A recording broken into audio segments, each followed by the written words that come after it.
Não se deixe enganar. A palavra do Senhor disse que o inimigo veio para roubar, matar e destruir. O inimigo, ele é ardiloso. Ele utiliza ardis, ele utiliza estratégias para nos enganar e para nos induzir ao erro. E desde sempre, o inimigo quer tocar aqui, na palavra de Deus. Ele quer distorcer esta palavra. O inimigo luta para você não ler esta palavra, para que você não entenda esta palavra. Sabe por quê? Porque quando você conhece esta palavra, você recebe libertação da parte do Senhor. Olha o que diz aqui em João, capítulo 8, versículo 32. E conhecereis a verdade, e ela vos libertará. Aqui está a verdade. Para você ser liberto, você precisa conhecer essa verdade. Mas o inimigo, ele vai tentar impedir de todas as formas. E quando você não conhece essa verdade, quando você não conhece a verdadeira palavra, você está em erro. Você está sendo vulnerável. Você está sendo uma pessoa frágil. E diante dessa fragilidade, o inimigo acha brechas para te seduzir com outros pecados, para te enganar até mesmo com a palavra distorcida. Ele distorce a palavra. E o que vamos falar hoje são 3 verdades que o inimigo tenta também esconder. São 3 verdades que o inimigo tenta distorcer. E muitas pessoas estão sendo enganadas por essas distorções. Por isso que eu te convido, venha conosco. Estamos aqui todos os dias meditando nesta palavra e nos alimentando espiritualmente, porque essa palavra aqui, é o nosso alimento. É com ela que você se fortalece. É através da palavra que você se aproxima de Deus e tem mais comunhão com Ele. E se você gosta de receber a mensagem de Deus, eu te peço, por favor, deixa aqui o seu joinha, curte, compartilhe com alguém, porque quando você faz isso, o sistema entende que você não se sentiu ofendido, tá bom? Vamos juntos nesse trabalho? Conto com você. Ovelhinha de Jesus, a paz do Senhor, meu irmão, minha irmã. Como que você está? Você está bem? Que bênção que você conseguiu chegar até aqui. Você é mais do que vencedor. Venceu o cansaço, preguiça, venceu as distrações, bênção. Então fique aí, já abre o seu coração e vamos para mais um devocional. Vamos para mais um banquete, glória, nos alimentar. Saia daqui saciado e cheio da presença de Deus. Escreve aqui, eu sou mais do que vencedor. É sim. E para você que chegou aqui agora, quero dizer que você não chegou aqui em vão, tá? Deus tem uma palavra para você, nos acompanhe. Estamos aqui todos os dias, meditando na palavra. O Senhor tem bênção para a sua vida. Então, já falamos, irmãos, o objetivo do inimigo é esconder toda a Bíblia, é esconder toda a verdade. Mas hoje nós vamos nos ater, vamos falar em apenas 3 verdades sobre a ressurreição que o inimigo tenta esconder, que o inimigo não quer que você saiba. Irmãos, quando Jesus foi crucificado naquela cruz, os seus discípulos entraram em choque. Eles ficaram desesperados. Cadê o meu mestre? Como que vai ser agora? Eles se sentiram até mesmo perdidos, porque deixaram tudo para seguir Jesus. E pronto, Jesus morreu. Só que eles esqueceram que Jesus havia dito que ressuscitaria no 3º dia. Olha aqui o que diz em Mateus, capítulo 16, versículo 21. Desde então, começou Jesus a mostrar aos seus discípulos que convinha ir a Jerusalém. Ele tinha que ir para Jerusalém, ele tinha que padecer muito dos anciãos e dos principais sacerdotes, dos escribas. Ele tinha que ser morto e ressuscitar ao 3º dia. Então, quando isso aconteceu, irmãos, eles só viram Jesus naquela cruz morto. Naquele desespero, os discípulos esqueceram que Jesus disse que ressuscitaria. E como falado, no 3º dia Jesus ressuscitou. Irmãos, e já na ressurreição de Jesus, ali, naquele momento, o inimigo já se levanta para impedir que as pessoas conhecessem a verdade, que ele havia ressuscitado. E o que aconteceu? Os líderes religiosos subornaram os guardas. Irmãos, os guardas ali presenciaram quando o anjo disse que ele havia ressuscitado. Os guardas presenciaram, e aqui diz que eles, em Mateus capítulo 28, versículo 4, diz: e os guardas, com medo dele, com medo do anjo, ficaram muito assombrados e como mortos. Mas o anjo respondeu e disse às mulheres: não tenhais medo, pois eu sei que buscais a Jesus que foi crucificado. Ele não está aqui, porque já ressuscitou como tinha dito. Vinde e vede o lugar onde o Senhor estava. Então, esses guardas, irmãos, eles viram o anjo falar ali para as mulheres. Mas mesmo assim, os líderes religiosos subornaram esses guardas para que eles falassem que vieram à noite e roubaram o corpo de Jesus. Desde o início, está vendo que o inimigo tenta, irmãos, esconder a verdade. Olha aqui, ó. Agora, Mateus capítulo 28, versículo 11. E quando iam, eis que alguns da guarda, chegando à cidade, anunciaram aos príncipes dos sacerdotes todas as coisas que haviam acontecido. Eles falaram, ó, apareceu um anjo, o corpo não está mais lá. E congregando eles com os anciãos e tomando conselho entre si, deram muito dinheiro aos soldados. Ó, deram muito dinheiro aos soldados, ordenando. Vocês vão falar bem assim: vieram de noite os seus discípulos e dormindo nós o furtaram, roubaram o corpo de Jesus. Irmãos, os guardas foram subornados para mentir, para dizer que eles dormiram à noite e os discípulos foram lá e roubaram o corpo de Jesus.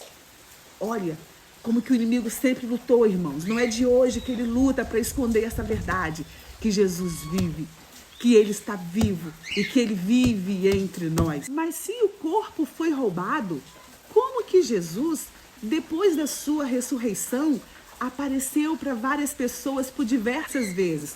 Aqui em 1 Coríntios, capítulo 15, versículo 6, diz assim: depois foi visto uma vez por mais de 500 irmãos, dos quais vive ainda a maior parte, mas alguns já dormem também. Ou seja, depois da sua ressurreição, mais de 500 irmãos viram Jesus. Ele estava no meio dos irmãos. Se Cristo não tivesse ressuscitado, vã seria a nossa fé, seria tudo em vão. E Paulo falou isso. E por que essa verdade sempre foi tão atacada, a ponto de os guardas serem subornados? Primeira verdade, irmãos, a ressurreição prova que Jesus realmente era o Filho de Deus, que Jesus realmente é Deus. Porque muitos disseram, e muitos ainda dizem hoje, tá, irmãos? Tem muitas religiões, muitas seitas que ainda hoje falam que Jesus é só um profeta, que Jesus foi só um líder religioso, um ser de luz. Mas um mero profeta não ressuscita. E ele ressuscitou entre os mortos, irmãos. Então a ressurreição de Jesus nos prova que ele é Deus, que ele tem poder sobre a morte, que a morte não venceu o nosso Jesus. Escreve aqui, se você está ligado, escreve: a morte não venceu o meu Jesus. Não, a morte não tem poder sobre o nosso Deus. Ele é o dono da vida. Ele é o dono da vida. Aqui, em João capítulo 11, versículo 25, Jesus disse: eu sou a ressurreição e a vida. Quem crê em mim, ainda que esteja morto, viverá. E todo aquele que vive e crê em mim, nunca morrerá. Aleluia. Quem crê no Senhor, quem vive no Senhor, nunca morrerá. Porque nós teremos a vida eterna. Porque a nossa vida aqui, irmãos, é passageira. Isso aqui passa. Mas existe uma eternidade. A vida não acaba aqui, não. Não acaba aqui. Nós esperamos Jesus voltar. Oh, glória! A segunda verdade é que a ressurreição de Jesus nos traz garantia, nos traz esperança da nossa ressurreição. Nós vamos morrer aqui, irmãos. Mas assim como Jesus ressuscitou dos mortos, aqueles que creem também ressuscitarão. Nós vamos ressuscitar porque o nosso Deus ressuscitou. Essa é a nossa garantia, essa é a nossa esperança. Você crê nessa verdade? Você crê que não vamos ficar aqui, que tudo vai acabar aqui, que nós vamos ressuscitar e morar com o Senhor? Escreve aqui: eu creio nessa verdade. Veja o que diz aqui em 1 Coríntios, capítulo 15, versículo 51. Preste atenção. Eis aqui vos digo o mistério. Na verdade, nem todos dormiremos, ou seja, nem todos morreremos, mas todos seremos transformados. Num momento, num abrir e fechar de olhos, ante a última trombeta, porque a trombeta soará e os mortos ressuscitarão incorruptíveis, oh glória, e nós seremos transformados. Essa ressurreição de Jesus nos traz a garantia aqui, ó, que nós também ressuscitaremos, que nós seremos transformados. Oh, aleluia! Que verdade maravilhosa! E é isso que o inimigo não quer que você saiba, não quer que você entenda, porque ele quer que a sua esperança esteja aqui, nas coisas terrenas, nas coisas banais, para você se entristecer. Mas quando você olha para a palavra, quando você coloca a sua esperança aqui na palavra, isso vai passar. Eu vou ressuscitar, eu vou com o meu mestre. Ai, irmãos, isso aí é diferente, oh glória. Terceira e última verdade. A ressurreição não foi o fim. Ele ressuscitou e foi embora. Não, é o começo de uma grande missão. Qual? Ele foi preparar um lugar. E aqui em Atos capítulo 1, quando Jesus estava, irmãos, conversando ali com os discípulos, olha o que aconteceu. Atos capítulo 1, versículo 9. Quando dizia isto, vendo eles, foi elevado às alturas, e uma nuvem o recebeu. Os discípulos viram Jesus voltando para o céu, ocultando-se aos seus olhos, e estando com os olhos fitos no céu, enquanto ele subia, eis que junto deles se puseram 2 varões vestidos de branco, aleluia, os quais lhe disseram: varões galileus, por que estáis olhando para o céu? Oh, glória! Esse Jesus, que dentre vós foi recebido em cima no céu, há de vir, assim como para o céu ouviste ir. Oh, que maravilha! Olha que promessa, irmãos! Olha que palavra! Oh, glória! Da mesma forma que os discípulos viram Jesus subindo, o anjo disse: da mesma forma, vocês vão ver ele voltando. Oh, aleluia! Aleluia! Nossa esperança é sua vinda. O Rei dos Reis vem nos buscar. Irmãos, olha o que diz em João, capítulo 14. Não se turbe o vosso coração. Não se desespere, não fique aflito. Credes em Deus, credes também em mim. Na casa de meu Pai há muitas moradas. Se não fosse assim, eu vou-lo teria dito, pois vou preparar-vos um lugar. Oh, glória! Terceira verdade, irmãos. Começou uma nova missão. Ele foi preparar um lugar. Aleluia, ele foi preparar um lugar. Olha o que diz o versículo 3. E se eu for e vos preparar lugar, virei outra vez e vos levarei para mim mesmo, para que onde eu estiver, estejais vós também. Que maravilha! Olha o que diz o versículo 18. Não vos deixarei órfãos, voltarei para vós. Ainda um pouco, oh glória, aleluia, ainda um pouco e o mundo não me verá mais, mas vós me vereis, porque eu vivo e vós vivereis. Aleluia, que palavra maravilhosa, irmãos. Ele não nos deixou órfãos, ele não nos deixou aqui abandonados, ele foi preparar um lugar. E ele disse que iria voltar para nos levar. Que amor é esse, meus irmãos? Que amor é esse? Para onde ele estiver, nós também estivéssemos com ele. Que delícia, que Deus maravilhoso. Obrigada, Jesus. Obrigada. Glória a Deus. Eu oro para que Deus fale com você neste devocional, para que Deus fale melhor o seu coração. Glória a Deus, você entendeu essas 3 verdades? Escreve aqui, eu entendi essas 3 verdades. Meu Jesus não está morto. Ele ressuscitou, ele vive e ele vai voltar. E existe uma garantia que eu também vou ressuscitar, eu também vou morar com ele. E ele ressuscitou porque ele é Deus. Primeira verdade, a ressurreição prova que ele é Deus. Segunda verdade, a ressurreição me dá a garantia, te dá a garantia que você também vai ressuscitar. Terceira verdade, começou uma missão, ele voltou para o céu para preparar a nossa morada. Não está acabado, tem uma esperança aí, ovelhinha, é a nossa esperança. E ele vive porque ele vive, oh glória. Posso crer no amanhã. Glória a Deus. Porque ele vive, temor não há.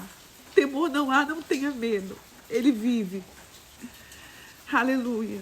Mas eu bem sei que a minha vida está nas mãos de Deus, que a sua vida esteja nas mãos dele. Amém, ovelhinha? E eu te convido. Estamos em um propósito com Deus lá no Instagram de todos os dias. Estamos buscando ao Senhor. Pela manhã acordamos com oração, à tarde tem versículos, à noite devocional. Vem, vamos dar as mãos. Vamos aguardar a volta dele juntos. Vamos ficar firmes na presença que ele vai voltar. Essa é a nossa esperança. Amém? Não se esqueça. Deixa o joinha aqui se a mensagem falou com você, se você gostou da mensagem. E também te peço a sua ajuda lá no Instagram. Estamos em um bloqueio parcial, porque nós falamos muito palavras que para o sistema é ofensiva. Jesus, Deus, Bíblia, glória a Deus. Falamos toda hora essas palavras lá. Então o sistema nos deu esse bloqueio parcial. E se você receber lá a oração, não rejeita não ignora, curta. Comente um amém e compartilhe, porque assim a gente tenta mostrar ao sistema que o conteúdo não é ofensivo. Posso contar com você? Escreve aqui, pode contar comigo. Quero saber com o que eu posso contar. Glória a Deus, mas eu sei que Deus está no controle, né, irmãos? A gente se entristece, a gente se preocupa, porque estamos nos dedicando a esse trabalho, mas tudo está no controle do Senhor. Amém? Feche seus olhos que eu vou orar por você e por sua família. Deus, querido, obrigada, Senhor. Obrigada, Deus. Que amor lindo, que Deus maravilhoso, que Deus tremendo. Obrigada, Senhor. Glória a Deus. Perdoe nossos pecados. Nós somos tão falhos. Perdoa-nos, Senhor. Tenha misericórdia de nós. Neste momento, coloque em tuas mãos esta ovelhinha, esse irmão, esta irmã, Senhor, que está recebendo essa palavra. Toque nela, Jesus. Vai ao encontro dela. Estenda as tuas mãos. Alegra este coração, que ela possa colocar a esperança dela em ti. Que ela possa colocar a alegria dela em ti. Toque nela, Senhor. Visite a casa dela, Jesus. Dê paz. Tira todo o conflito, toda guerra, toda discórdia. Tira toda enfermidade. Tu és o Deus que cura. Tu és o Deus que transforma. Opere nesta casa, opere entre nós. É o que eu te peço em nome de Jesus. Amém. Te amo, ovelhinha. Fique na paz.